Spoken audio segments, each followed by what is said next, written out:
So what's the news for this week in Rakhine in terms of armed conflicts?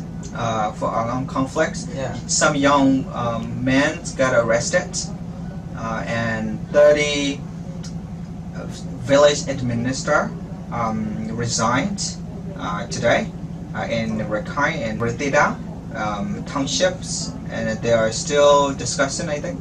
Oh yeah. 4 Arakanese facing charge for murder of Army intelligence. It happened past 2-3 months ago, and they are still facing charge.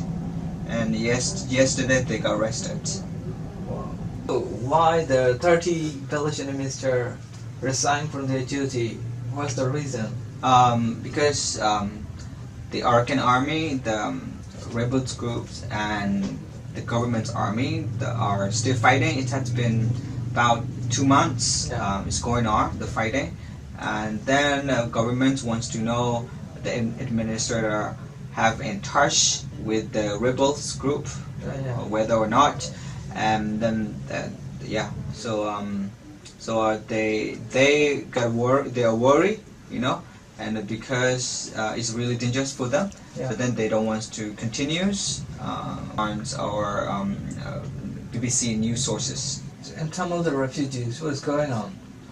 For the refugees, so there are some misinformations about the ground information and the government's information. They are really gaps. According to some organizations, they point out today.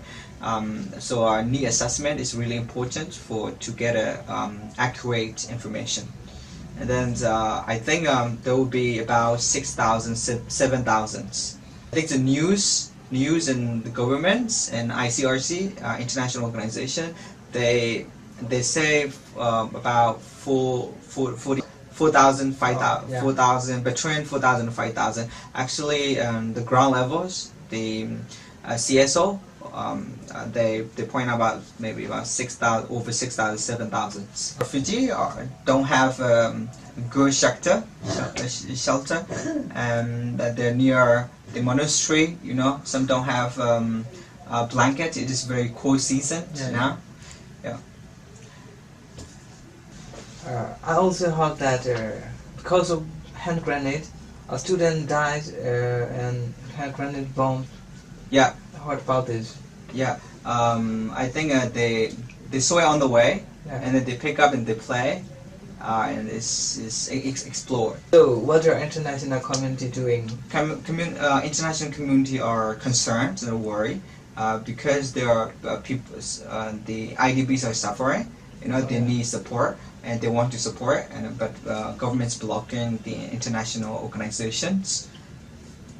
And UN called for rapid access to aid access to Rakhine refugees this week. On the ground, what's really going on?